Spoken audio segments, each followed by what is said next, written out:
sexual predators showing up where you least expect it, your child's classroom. She took me home. She pulled over halfway in between the ride. We had sex. At what point did it cross the line? She came back in the back of the bunk room with me, and that's where it all started. When she assaulted me, I didn't know what to do. They're gonna blame these kids, and they're gonna say that they're the ones who caused this. Minors can't give consent. It's statutory rape at a minimum.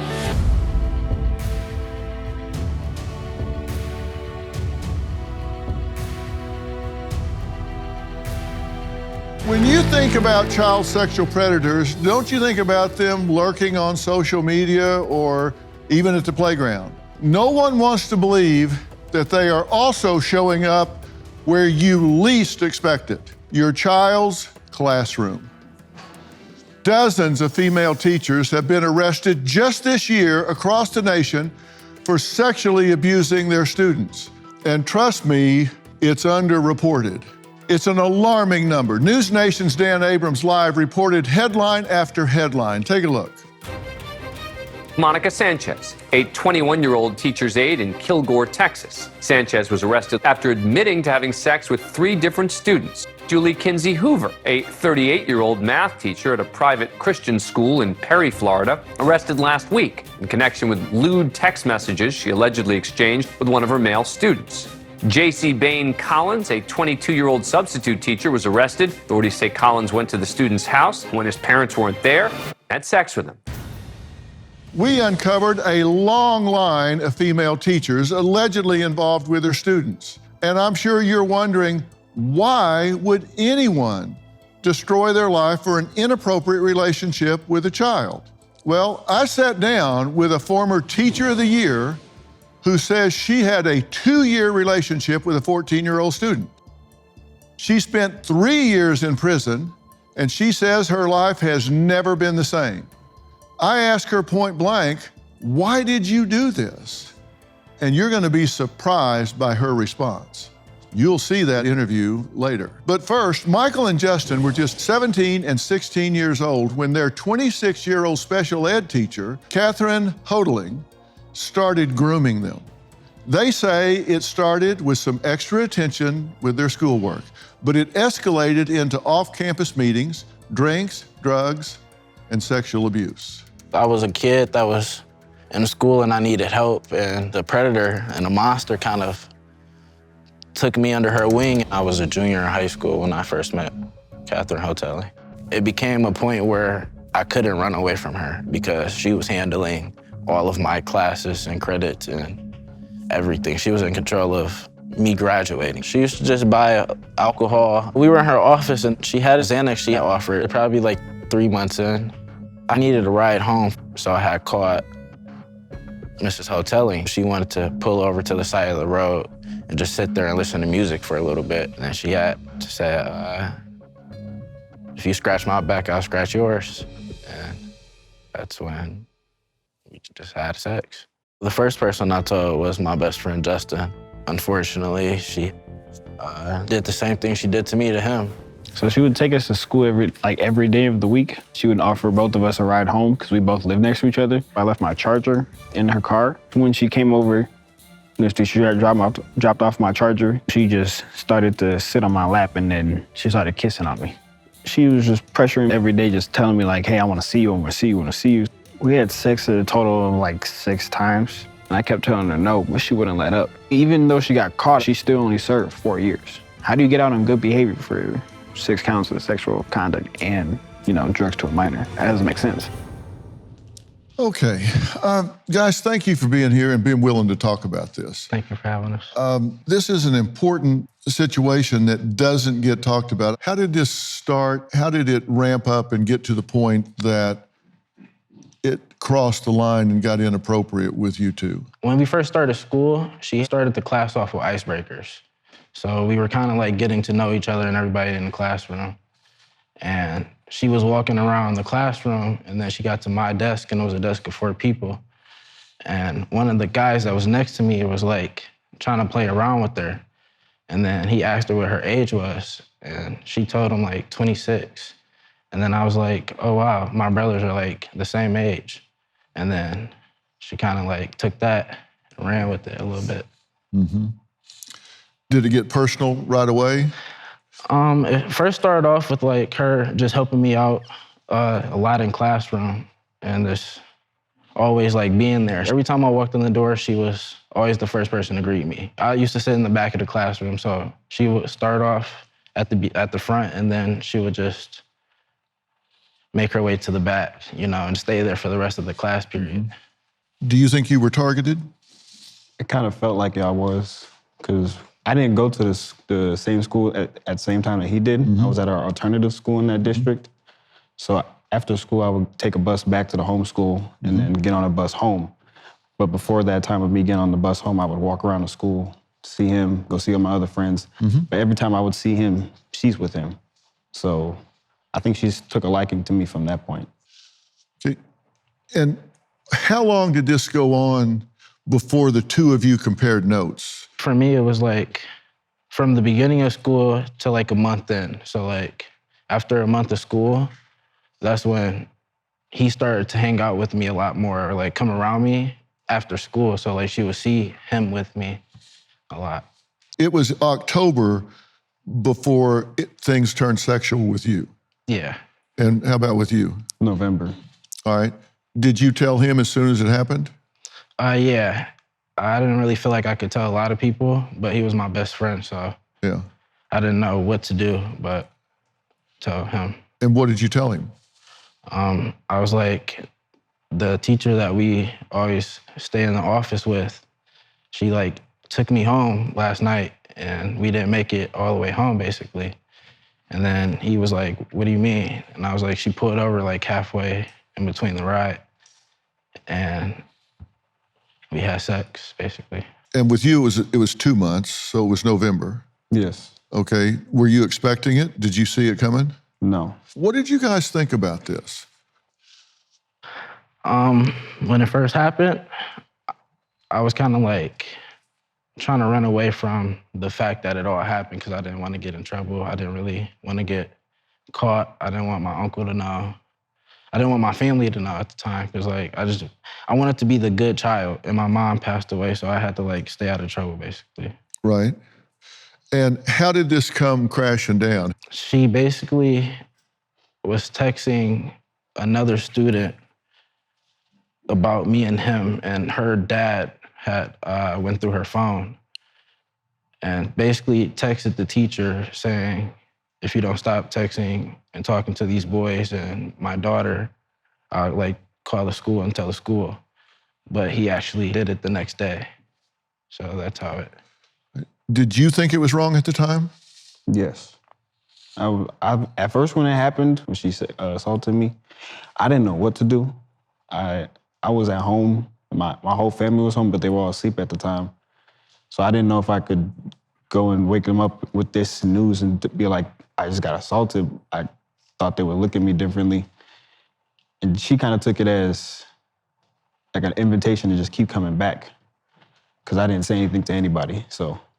All right, now, when this did get found out, did it get around the school? Yeah, when it got out, it kind of told everybody it was me, but you kind of knew it was kind of inappropriate because she was always next to me. Like, she didn't really give me any type of space. When I was with my friends will always see her. Everybody kind of always wondered why it was like that in the first place. Okay, so when she got called out for this, people assumed it was you? Yeah. And did they assume it was you? Yes, because they saw me walking around the school every time. And they knew I didn't go to the school at the time, so they always wondered where I was going. So then when the news came out, she was having sex with 2 students, they kind of just put the pieces all together. All right. And this did not go well for y'all. No. You got really harshly bullied, Yeah. ridiculed. People made fun of it. I got called teacher's pet at a basketball game. There was memes all over the place that got sent out. Yeah, they put like memes in like all our football group chats.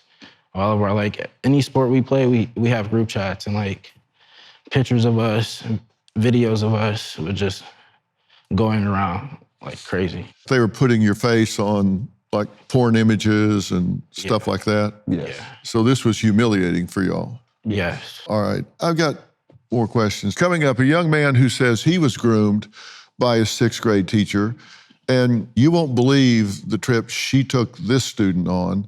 We're going to meet him and add him to the conversation when we come back. This message is sponsored by Greenlight. Remember summertime as a kid? The freedom, the boredom, the first taste of independence? Like setting up a lemonade stand or earning your first dollar. Summer's the perfect time to teach kids real-world money skills that they'll use for life. Greenlight is a debit card and money app for families. Parents can send money, manage chores, and track spending. Kids learn to save, invest, and spend wisely, all in a fun, game-like experience. My producer, LaFern, and her son, David, use it and love it. I wish I had Greenlight when my kids got their first allowance. It would have made life so much easier. Greenlight is the easy way to raise financially smart kids. Don't wait to teach your kids real-world money skills. Start your risk-free trial today at greenlight.com/Phil. That's greenlight.com/Phil. greenlight.com/Phil. I felt like if I told her to stop, it just would cause problems. So part of the reason why I was worried is because I'm black, she was white. I thought they wouldn't believe me just because of that. And that if she came up saying, oh, he forced me to do this, do that, I thought that's what would happen. If the roles were reversed, if it was a black male teacher and a white female student, the whole world would have been telling America to put him on the death penalty. Justin makes an interesting point as to why he didn't feel safe to report the abuse. Now, Mason says at the time, he thought the special treatment he received from his former teacher, Heather Winfield, was completely normal. When I was 11, my 35-year-old teacher was manipulating me into having sexual intercourse. When I first met Heather, I was angry at anything and everything because the people that I wanted weren't there. May 2015, my dad ends up getting shot. I watched him get shot. My mom at this time, she's gone. She's a full addict. She's nowhere to be found. I feel that she targeted me, she groomed me because of the background. Me and Heather, we would see each other every day at school. We would go out and we would get McDonald's. We'd go get hot chocolate and chocolate chip cookies. I'd go over to her house, I'd stay the night. We'd watch movies, we'd go camping for the weekend. Me, her daughter, and Heather all went out to the camper. We watched the movie. Her daughter, I went to bed. Heather came down. And then that's where it all started. It was like an everyday thing. Like there was nothing wrong. All she told me, like, don't let anyone know what we're doing. So it lasted about 2 years. She got accosting a minor for immoral purposes. That's what she got found guilty on. She got sentenced to 9 months in jail and then 25 years on the sex registry list. That's a joke. I watch people get caught with maybe a gram of a drug and they get more time than she would. Well, Mason, thanks for being here. And I want to say to the three of y'all, before we go on, how much I appreciate your being here and being willing to talk about this. It'd be a lot easier to just stay home, not say anything about it. But this subject matter deserves some attention. It deserves some light. And oftentimes it doesn't get talked about because everybody wants to say, well, let's just move on. And we don't want to do that. We want to put some light on this so it can stop. And one thing for sure is you did absolutely nothing wrong. You did absolutely nothing wrong. You did absolutely nothing wrong. And if that hasn't been made clear, let's make that real clear. You did absolutely nothing wrong here. Do you get that? Yes. You really get that? Yes. Now I get that. But you didn't at the time? No. Because you were a child, 11 years old. Yep. How did your relationship with this teacher start? Why was she targeting you? How did this whole thing unfold? One day, we were having a fun day in school. I got kicked out of the classroom that I was in, and I got sent to Heather's classroom. And while I was in Heather's classroom, she talked about my brother Anthony that she had taught, and then it went from my brother Anthony to my father. And my father, I had watched him get shot when I was 10, so that kind of hit a soft spot with me, and I trusted her. And then from there on out, she told me that she was gonna help me out, and she was gonna get me put in her classrooms. She hit a vulnerable spot for you because you watched your father get shot and killed right in front of you. Yes.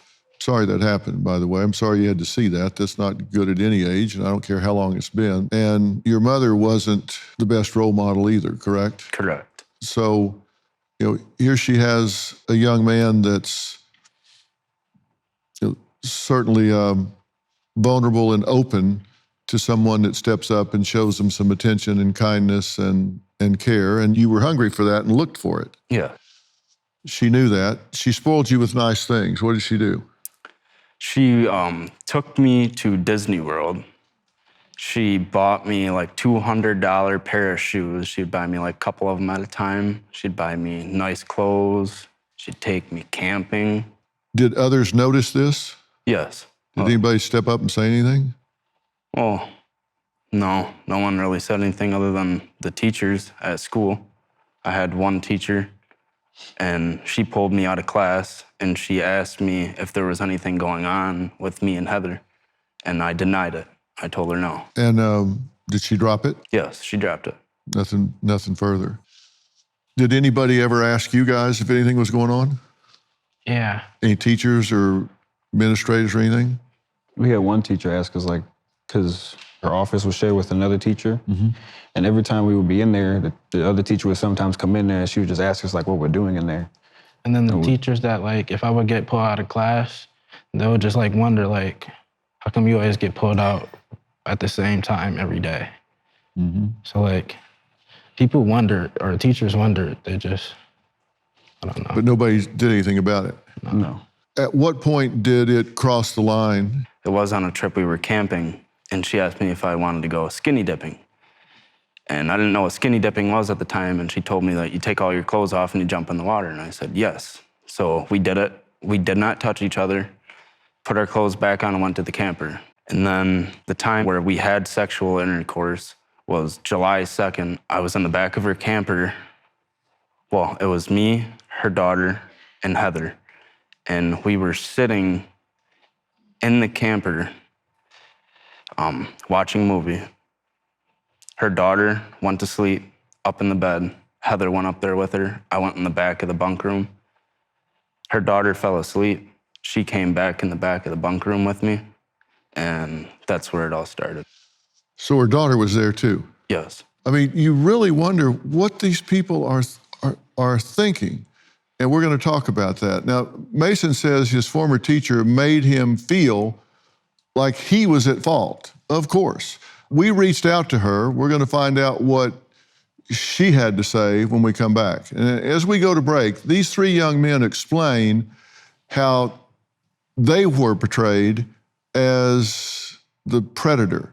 Not the victim, but as the predator. People have a lot more sympathy for females than they do males. Guys started treating it as oh, bro, you're the legend. You did the one thing that all boys be dreaming of. And I just looked at them it doesn't feel like I did. People look at me did this really happen to you? Even after realizing that I'm a victim, they still look at me like I was the suspect. I used to sleep terribly, but I found Beam's Dream Powder, a science-backed, healthy nighttime blend packed with ingredients shown to improve sleep. Beam is founded in America and run by people who share our values of hard work. Their Dream Powder is made with a powerful blend of all-natural ingredients: reishi, magnesium, L-theanine, apigenin, and melatonin. Here's the deal. Beam is giving my listeners the ultimate Patriot discount of up to 40% off. Try their best sleeping dream powder and get up to 40% off for a limited time. Go to shopbeam.com/Dr. Phil and use code Dr. Phil at checkout. That's shopbeam.com/Dr. Phil and use code Dr. Phil for up to 40% off. Sleep better, wake up stronger and show up ready for your family, your work, and your country. Because when you're well rested, you're unstoppable. And this country needs more people like that. When it comes to bullying, people used to make memes. They put my face on her wedding day picture instead of her husband's. Basically, it was just like saying that she married a special ed kid or something. I lost a few friends because they started to look at me differently. They started to say I was weird. They tried to also blame me for it. Parents are looking at you like you're disgusting, and they're telling their kids to stay away from you. And the bond that you had with the friends that you've been with since 6th grade, they're not hanging out with you because of all this. Michael, Justin, and Mason say they were victimized by their teachers, but they became a mockery of many jokes, and in the hallways, they got bullied, memes were created, they were just ridiculed after the fact. And look, when you're the age they were, this impacts their development, it impacts them emotionally, it impacts their educational process. But it doesn't end then when peers begin to make fun of them, humiliate them, call them out, all sorts of things. Their lawyers, Zach Runyon and John Marco, say these young men were targeted by these women, and Christy Jack, a former prosecutor who once worked in the Crimes Against Children unit, is now a defense attorney representing teachers who are accused of sexual abuse. But she says many of these women are not traditional predators in the sense that you think of. She doesn't defend what they do. She's just saying, if you're going to understand this, you have to understand, who they are and where they come from. And again, she's not trying to justify it. She's just saying, if you want to understand it, you need to understand who they are. Thank all of you for being here and talking about this.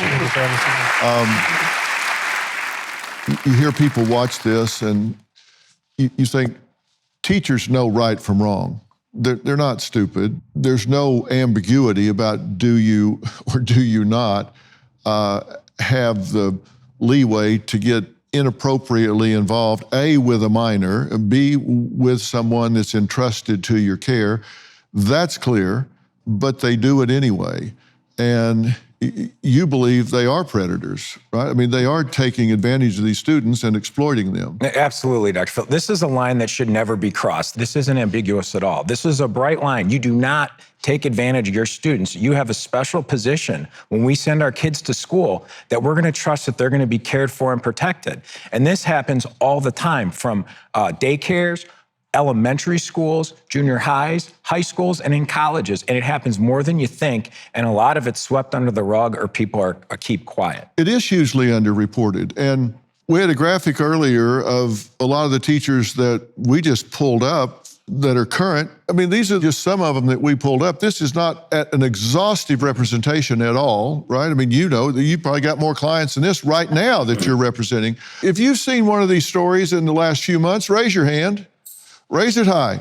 So everybody here has seen a story of a teacher molesting a student. So that means if we see them, then the teachers see them. So if you're a teacher and you pull up a website or open a newspaper and you see a story of a teacher getting busted, their whole career going down the tube, marriage going down the tube, losing their certificate, getting on the sex registry, going to prison, you would think that would be a cautionary tale. I mean, there's a reminder like every few weeks or months popping up in the media. You would think it would be, whoa, not going there, but they do. They do, and I think the problem is they think they can get away with it. And they target specific students. They target students who might have trouble with the administration, might not have the best relationship with their family, or in Mason's situation, went through a traumatic experience very recently. And they manipulate these kids, and they think that these are kids that they can control and kids that they don't think will report them. And so I think they do this, and they go into these abusive relationships with a lot of confidence that they're not going to get caught, that they're going to get away with this. And I think they also target these kids and think, well, if I do get caught, I'm going to blame them. I'm going to tell everybody it was their fault, and nobody is going to blame me. They're going to blame these kids and they're going to say that they're the ones who caused this. Yeah, well, minors can't give consent. It's statutory rape at a minimum, right? At a minimum, it's statutory rape. How do you defend these cases? Well, I think every client deserves someone that's going to fight for them and defend them. I mean, And by the way, I don't mean like, how do you defend them? I mean, what is your defense when you represent these people? well, I expect you to defend them. That's your job. Absolutely. I mean, in the context of what we're discussing, we're talking about individuals whose guilt is a foregone conclusion. And so these are really two different categories. There are those that the accusations turn out to be false, and then there are those, for instance, the woman that we talked to this morning, she confessed from the very beginning. She confessed at every opportunity. She did not try to blame the victim in her case. And so in that situation, and in many situations, especially when it comes to women, it's a matter of letting the punishment fit the crime. In other words, what is appropriate? What is the effect on the victim? What is that individual's life that led up to that moment? And what was their life after that? And so what we really try to do is we really try to let that client's lowest point in their life not define who they are for the rest of their life. Here's the problem with that. You sometimes don't know what the impact is until that child grows up and hits some of those benchmarks where they get into a mature romantic relationship, or they have children and their child has to go to school, and all of these things come back, and so they're hyper-vigilant, can't turn the child loose. Or they get into an appropriate relationship and all of a sudden they pull back. Sure. So you don't know what it is before and after, sometimes for years and years, because it comes back to haunt them after the fact. Yeah, they're going to struggle with these issues for the rest of their lives. The studies show, and I've seen it in my practice, I've been doing civil rights and helping these kids for my entire career. They will struggle with trust issues with people in authority. They're going to struggle with their own interpersonal relationships with other people. The divorce rate's going to be higher. The drug and alcohol abuse level is higher. It's going to ripple through their lives. And then not only that, Dr. Phil, it's going to ripple through their children's lives. The effect that this has on the greater community as a whole, I mean, it can't be overstated. Well, and I think that's one of the reasons why we have no statute of limitations here, because the effect is profound and may not be visible for many years to come. Yeah. Now, Zach, in Michael and Justin's case, did the school drop the ball? Did they fail them? They absolutely did. There were several things that were happening between the beginning of the relationship with Hotelling and Michael to where it ended with Justin, where the school or the teachers or the administrators should have said, something's not right here. We have a teacher walking through the hallways holding hands with Michael. We have a teacher who's pulling Michael out of class every single day, multiple times per day. We have Justin, who doesn't even go to that school, going to her office every day after school. The administration should have seen those signs, and they should have thought, there's something that even just might be going on here, and we need to look into it. And I think that's the problem, is they always try to hide behind, well, we didn't know for a fact this was going on. Yeah, it's your job to know. It's their job to know. It's not good enough to just say, I didn't know for sure. You're there to protect the kids. If you think it's going on, you got to look into it. And if they would have looked into it, this could have all been avoided. And they have a legal obligation to do so. They have a legal obligation. They are held to a different standard than other people. Both, Dr. Phil, both my parents are educators. Okay, my mother was a special ed teacher. That's one of the reasons I do this. And if she sees anything that even would send up any type of warning bell, she will immediately go, even if it creates extra work for her, even if other teachers will say, why'd you have to go and do that? Because they're mandated reporters. Mandated reporters. I'm a mandated reporter. I mean, if we see it, we have to ring the bell. And we talk about special ed teachers. Both of you were dealing with ADD, right? ADHD, yeah. ADHD. That's how you were on that track. And the ratio, teacher to student, should be less there than anywhere else. And so there should be even more attention. And I've got some things I want to say to y'all, because this doesn't have to be a life sentence for any of the three of you, but it means there's work that has to be put in. After the break, I sat down with a former teacher who says she threw her life away for a relationship with a 14-year-old. She's going to tell us how and why it all happened when we come back. It has impacted my life greatly. I never looked at any of my female teachers the same because I knew what one of them was capable of doing. My whole aspect on trust kind of went out the door. And when it comes to like women, I think everybody has like ulterior motive. My motivation for stuff went down. I lost a lot of weight, stopped eating food and stuff. I've thought about going back to college multiple times, but I just feel like I wouldn't be able to trust the authority figure. Well, Michael, Justin, and Mason say no one understands how the abuse by their teachers impacted all aspects of their life. As I say, I get that. We're going to talk about that some more. But I sat down with a former teacher with Christy's help, because you helped arrange that. Thank you very much. Because look, you never see an interview with a perpetrator, with a teacher here. But we were able to arrange that. The teacher is in silhouette here, and I'm okay with that because I wanted her to feel free to be open and candid. We're going to play an excerpt of that interview. She says she had a 2-year relationship with her 14-year-old student. And I want Michael, Justin, and Mason to see part of this interview. She did not have anything to do with these 3 students, but I want them to hear her thinking and then get their reaction to it afterwards. She agreed to sit down with me as long as we didn't have an audience here at the time, so I did it much earlier this morning. There's nobody there but she and I, along with Christy, who does represent her. Here's an excerpt of what she had to say.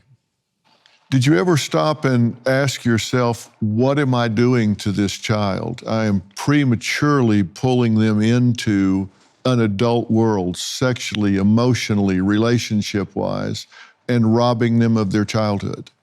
I remember vocalizing that and saying that I felt that way. And it's difficult because the response that I got calmed me down. And so I would struggle with those things in the back of my head, but when I would put those things on the table and say, this isn't right. The student would say, no, I'm good. Yeah. No, this is great, I'm good. Yeah. Of course, they don't know it. Not just, I'm great, it's good, it's okay, but respond with, in no way, shape, or form are you doing anything wrong. I absolutely want to be here. I love you. I think that what we're missing is the depth of the emotional friendship that existed. And maybe it was an anomaly, and maybe that's why I struggle right now. Because I feel like, and I'm just going to be honest, I feel like these questions might be suited to someone in my position who was a little more flippant and just... Predatory. Yeah, honestly. And I don't want to say that, but yeah. There's always the story of, the coach who sleeps with the cheerleaders, and then there's the story of these younger teachers who are seeking attention and sexting with X amount of 7th or 8th grade boys or high school boys or whatever. I was neither of those. And so I'm struggling because there's no way that and I'm not saying it's right, but there's no way that I can convince you that this was a real relationship. But at the time that I was in it, it was, to me. Can I share some experiences with you? Please. And the word will sting your ears. Okay. But I have interviewed many pedophiles across time. And I don't put that label on you because you don't fit the description. You're not a pedophile. Pedophiles are focused on, interested only in children. They don't have other relationships. But when I have talked to pedophiles, or I've talked to people who have found themselves in trouble with the law for statutory rape, every single one told me exactly what you're telling me right now. Every single one. Even if it was with a 5-year-old child and a 40-year-old man, they've said, it was different with me. Mm-hmm. It was real emotion. I loved this child loved me. The time we spent together, you can make it ugly, you can describe it however you want, but the time we spent was special. It was different. We're not like all these others. I'm not someone that groomed somebody and victimized them and ruined their lives. We had something special until outsiders got involved and made it ugly. We weren't like all the rest of them. Exactly what you're telling me right now, because they said we were the exception. When we come back, I'm going to get a reaction from these young men, and I'm going to tell you the primary flaw in that thinking. I feel like the school kind of failed me a little bit. I never got an official apology from the superintendent or my principal or assistant principal or anything. It felt like a spit in the face. They didn't treat it as if this was an important matter. They didn't treat it like these kids are actually getting traumatized. I think I was the burden and a half in that school, and the faster they can figure out an option to get me away was their only option. After watching an excerpt of my interview with a former teacher who had a relationship with a 14-year-old student, I'm curious, what's y'all's reaction to that teacher's rationale? I guess every teacher has their own story, but they're not like considering the trauma of our half. Like, they're just speaking on their trauma, and she didn't even want to acknowledge hers. So I don't get it. What don't you get? I don't get how she can feel. One, I think she enjoyed it. But like with my teacher, she enjoyed the trouble she was getting into. So like, where this teacher said she acknowledged it, but she still kept doing it, my teacher acknowledged it and she liked it. When I was running from her, she was like trying to chase me. So like, I don't think they're ever gonna understand what we experienced with. Had no empathy for you. Yeah, they're just didn't look at your side. Yeah, they won't. You don't think she cared, or just didn't have the ability to realize what you were going through? I don't think she has the ability to. Yeah. How about you? What do you think about what you just heard? She seemed like she was enjoying every bit of it, and that she kind of regrets getting caught. Like she wishes that she didn't get caught, that she was still talking to the student. Mm-hmm. Like it seemed like she was waiting for him to get out of high school so they could go run off together somewhere. Mm-hmm. What do you think? I kind of have like the same situation that student had.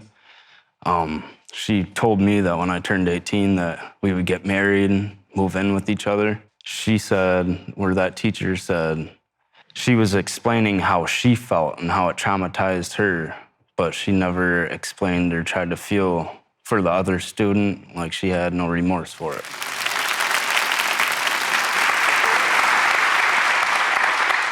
We have a statement regarding Mason. Heather has always maintained her innocence of Mason's allegations and will continue to do so to her dying breath. That's a statement from Heather Winfield's attorney. Heather has always maintained her innocence of Mason's allegations and will do so to her dying breath. Okay? And I would just add, we have statutory rape laws for a reason. Okay, we've decided as a society, until you reach a certain age, you do not have the wherewithal to consent to any sexual activity. That's magnified when you have somebody in a position of authority, such as a teacher, where these young kids go to for guidance. They trust these people.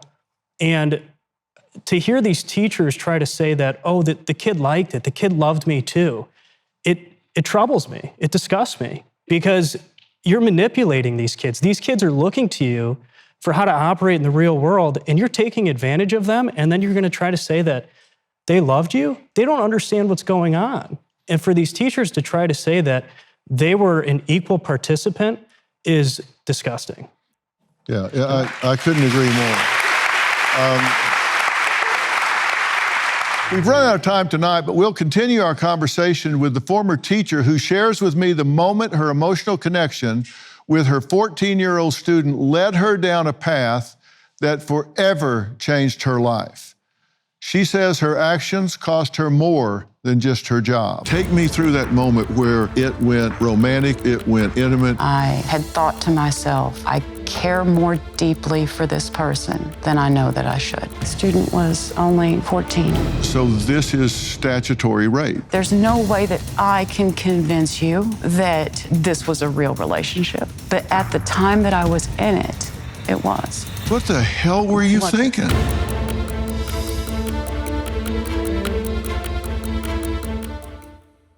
I want to thank Zach Runyon, John Marco, Christy Jack, and all of our guests tonight. We'll have even more information about tonight's episode on our website, so make sure to log on to drphil.com. You can pick up my new book, We've Got Issues, How You Can Stand Strong for America's Soul and Sanity, everywhere books are sold. Thank you, and we'll see you next time.